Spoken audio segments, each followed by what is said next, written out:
Эта скалковая инфекция хоть и не распространяется, но выжирает сионит из организма с невероятной скоростью. У меня осталось совсем мало времени, чтобы найти рецепт. Если сионит закончится, зараза будет доедать уже неживое тело. Это можно использовать, но позже.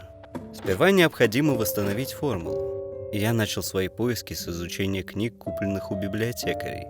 Сам рецепт там искать было бы глупо, но какие-нибудь записи по химии должны были навести на нужные мысли.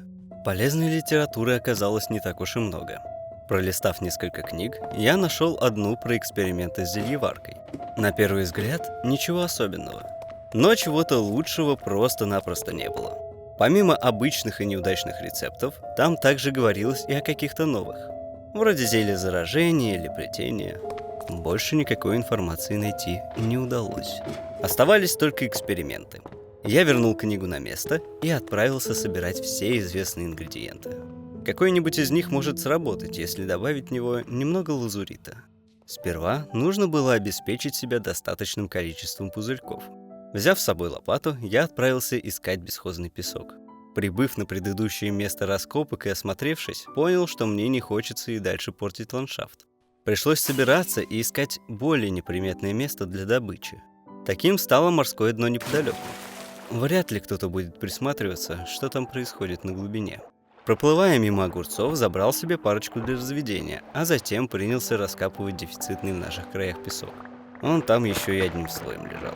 Вопреки всем законам физики, откопанная рыхлая порода всплывала на поверхность воды. Собрав все накопанное, я поспешил обратно домой. По возвращению заметил, что за время моего отсутствия Дэб соорудил для куриц нормальный загон, чтобы сберечь их от оцелотов. Распихав по печкам сыпучий материал для производства стекла, я начал шариться по шалкерам и сундукам в поисках всего, что плохо лежит. Какие-то ингредиенты можно было наскрести из закромов, но их оказалось слишком мало. Пока силы не покинули меня, решил отправиться за самым сложным – иглобрюхом. Пришлось обследовать несколько близлежащих морей для поиска редкой рыбины, и достаточно быстро мне улыбнулась удача. Среди кораллов я заметил маленький ядовитый шарик, который тут же посадил в ведро с водой. Стоило только переступить порог дома, как у меня сразу потемнело в глазах. Это означало, что времени оставалось совсем немного, а реактивов у меня кот наплакал. Иглобрюха пришлось немного подержать на воздухе, чтобы он стал пригоден для приготовления. Пока плавится стекло, я спустился в пещеру, набрать побольше нароста. Лучшей основы для химических изысканий пока не придумали. Как раз к этому времени песок расплавился, и можно было надуть из него посуду для лаборатории. Я сразу набрал воды и поставил вариться мутную жижу для дальнейшей работы. Попробовал поискать всякого и на нижнем складе, но ничего кроме камня там не было. За целой паутиной отправился в глубины шахты. Затея, конечно, изначально провальная, так как дальше 5 метров я просто ничего не видел. Перемещаться пришлось практически на ощупь. Естественно, ни одной старой шахты найти не удалось. Окончательно заблудившись, я понял, что единственный выход из пещер – это прокопаться наверх. Путь сквозь скалу вывел меня в каменную коробку Дэба, которую он построил на месте ямы. Выхода из нее видно не было, и я продолжил подъем за стеной, чтобы не городить конструкцию внутри. Мне наконец-то удалось выбраться наружу. Не теряя времени, я тут же отправился в камеры испытаний, как их здесь называют.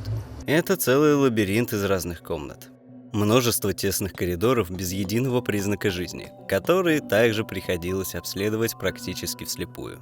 Я дошел до спуска вниз, но из-за потемнения в глазах глубина казалась бесконечной. Для безопасного спуска на нижние этажи использовал воду. Однако ничего, кроме толпы зомби, меня там не ждало. Пришлось стремительно уносить ноги от полуразложившихся зеленых человечков. Не найдя в камерах паутины, я отправился дальше. В любой месте всегда было множество старых золотых шахт. Только вот без зрения их найти нереально. На мой зов о помощи откликнулась Ники. Она очень быстро нашла паутину и вернулась с добычей. А я тем временем не видел уже дальше своего носа. Поблагодарив демоницу за помощь, я поспешил домой. Слямзил у Дэба кусок слизи из машинки для опытов. Не все предметы мне удалось достать, но времени оставалось ничтожно мало. Пришлось понадеяться на удачу. Собрав расходники для экспериментов, я спустился в лабораторию. Потемнению в глазах добавилась и проблема с фокусировкой. Устанавливать колбы на варочные стойки пришлось почти на ощупь. Из всего, что у меня было, сварил по одному образцу каждого вещества. Хотя можно было и по 3. В итоге получилось чуть больше 10 зелий. Мало, конечно, но шанс на успех еще оставался. К каждому из них необходимо было подмешать последний ингредиент. Я проверял одно зелье за другим, но нужной реакции так и не происходило. Колбочек становилось все меньше и меньше, как и моя вера в хороший исход. Секунды стремительно утекали. Навалилась ужасная усталость и слабость. Оставалась только одна колба. И мне повезло. Слизистая субстанция смогла прореагировать с лазуритом. Уровень цианита был восстановлен. Татуировку себе, что ли, набить, чтобы больше не терять рецепт. Хоть мне уже и не грозила скорейшая кончина, все равно стоило наварить цианита с запасом. А для этого нужно много слизи. Я уже собирался полететь на рынок, но наткнулся возле дома на интересное устройство. Похоже, во время моих химических приключений Дэб притащил радио. Только оно не работало. Я попробовал потыкать разные кнопки, однако никаких звуков так и не услышал. И вернулся к своей предыдущей цели. Отправился в центр. Погулял по разным строениям в поисках слизи. Обошел почти все магазины и на выходе из корабля встретил Хайди. Спросил у него про слизь, и вот мы обходили магазины по второму кругу уже вместе. Да, липкой зеленой субстанции правда нигде не было. И тогда акула предложил сделать ее самостоятельно. Из куриц. Пока Хайди вылуплял цыплят из стыренных у пилигрима яиц, я занимался вареньем всяких зелий. Мы хотели сначала использовать зелье заражения, чтобы удвоить количество существ, но что-то пошло не так. Цыплята просто погибли, а чешуйниц получилось только 3. Фокус не удался. Пришлось подготавливать новую партию микрокурочек. Я тем временем изготавливал зелье слизи. На второй попытке все получилось. После стимуляции роста мечом цыплята мутировали в слизней. Только коробка из земли их не удержала, и скользкие блёбики рассыпались по всему холму. Из них получилось выбить неплохое количество сгустков. После добычи слизи мы прибрали за собой мусор и уже собирались расходиться, но тут встретили у портала Сегби и Пилигрима. Сегби пожаловался на то, что никак не может уснуть. Это последствия проклятия острова. Всех, кто пытался его покинуть, одолела бессонница. Им иногда помогал уснуть ромашковый чай. Хайди как раз шел за ним до того, как встретил меня. Выпив предоставленное Сегби пойло, Акулыш наконец-то смог поспать. Утром мы повтыкали на дурную лошадь, обитающую на карнизе, и разошлись по своим делам. Вернувшись домой, я вернул всю слизь в Дэбовский завод по производству рельс. Затем занялся разведением куриц для будущей фермы. Пока они подрастали, построил им насесты с автоматической сборкой. Неподалеку выкопал небольшую яму, где цыплята будут мутировать слизней. Все это время я постоянно плодил курятину и отбирал у них яйца, чтобы впоследствии заселить несушками насесты в пещере.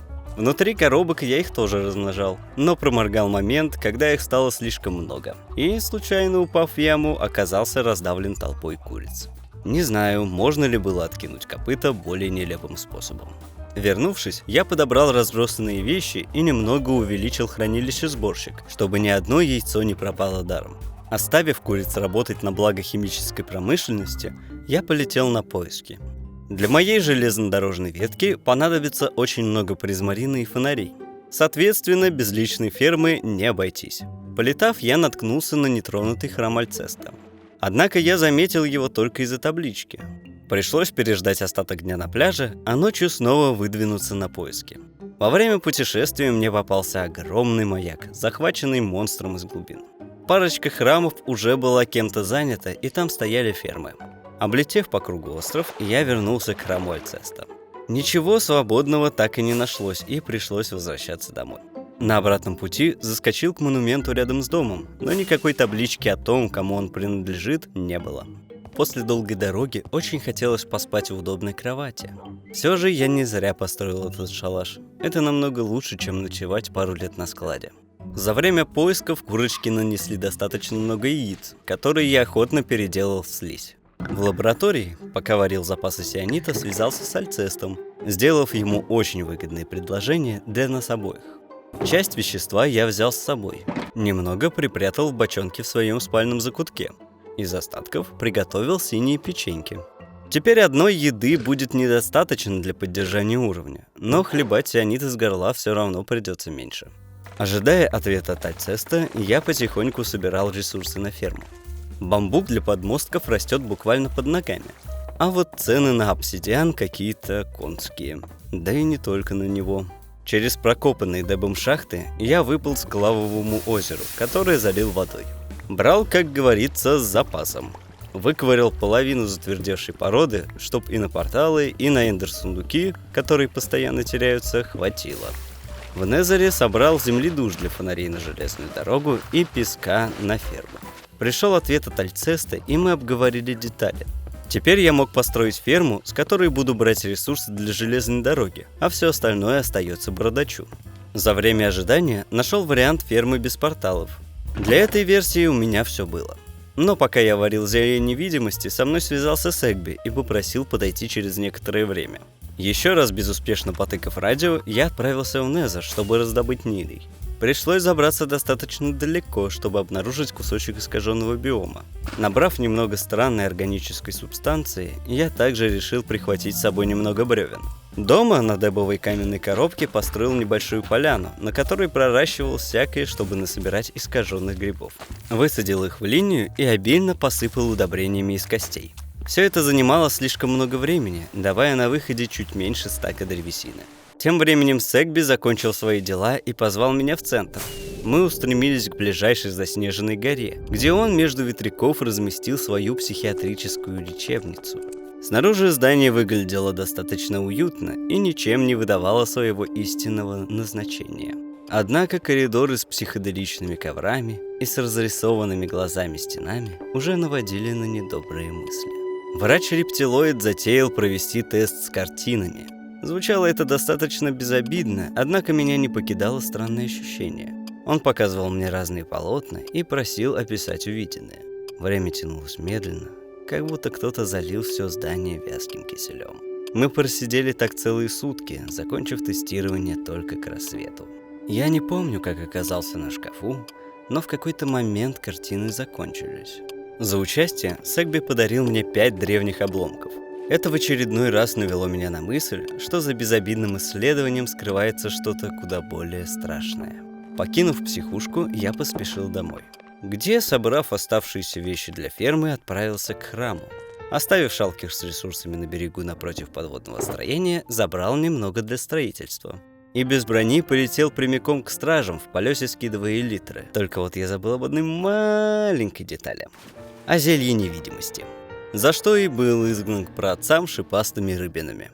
Вернувшись, сделал все по уму и приступил к постройке. Ферма оказалась достаточно простой в исполнении. Делалась буквально из грязи и веток, ну и немного из камня. Завершалась она возведением из строительных лесов огромного столба, на вершине которого я установил платформу ожидания. Когда с верхней частью было покончено, настала очередь склада. Прокопавшись в монумент, я принялся осушать этаж подручными предметами. Помещение хоть и протекало, постоянно капая холодной водой куда-нибудь за шиворот, но оно же не жилое, для склада сгодится. Для проверки я забрался на платформу. Ферма работала отменно, стражи толпой прыгали в яму. По прошествии 10 минут проверил склад и немного ошалел. 2 шалкера добычи. За 10 минут. Тут нужен склад побольше. Пришлось быстренько сгонять домой, чтобы сколотить больше сундуков и воронок. К сожалению, стражи очень активно уничтожали спрутов, но нельзя, чтобы мешки в таком случае пропадали. Их обязательно надо собирать, дабы не разгневать святого спрута. В храме я значительно расширил склад и отправился куковать на холодную продуваемую платформу. Простояв так всю ночь, утром я полностью забил шалкеры всеми видами блоков. И даже в сундуках еще осталось достаточно материала, как и рыбы, с которой непонятно что делать. Помимо стройматериалов, для железной дороги нужны еще и рельсы. Я опробовал машинку Деба. Только она раскидывала их вокруг себя, и пришлось добавить немного воронок снизу. Для добычи синей древесины я хотел построить конструкцию, которую уже делал на Академии. Да только вот сохранилась лесопилка у меня в разрушенном виде. К сожалению, в старых записях она не показана целиком. И если восстанавливать по кадрам, то ничего не работает. Оригинальная конструкция от Виверны тоже исчезла, как и она сама. Я попробовал разные виды задержек сброса динамита, но они работали нестабильно и постоянно взрывались. Плюнув на полностью автоматическую добычу, решил строить только рабочую половину. И еще ферму грибов, конечно же. Только вот, порывшись в запасах, я обнаружил, что у нас почти не осталось редстоуна. И следующие пару часов занимался тем, что подрезал красный камень со всех доступных пещер. Алмазов попадалось тоже немало. Собрав материалы, построил сначала скоростной выращиватель грибов. Ну, хоть он работал, как и обычно, без сюрпризов. А пока ферма производила запасы растительности, я подбирал место для основного механизма. Пещера почти идеально подходила. Надо было только подрезать немного камня с одного угла и выровнять полы. И еще чутка сверху спилить. Расчистив место, принялся строить основную машину по проращиванию. На другом конце установил стену из поршней.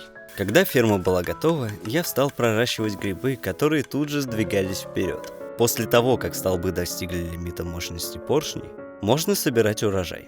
Динамитом, конечно, быстрее, но топором тоже неплохо. Набрав шалкер бревен, я прибрал за собой остатки древа грибов и отправился отдыхать перед масштабной стройкой железной дороги. Огромное спасибо моим восхитительным бустерам за огромную поддержку моего творчества и всем, кто досмотрел до этого момента. Скорее всего, стройка железной дороги будет проходить на стримах, и следующий ролик появится не скоро. Так что заглядывайте на Twitch, чтобы ничего не пропустить. Кодовое слово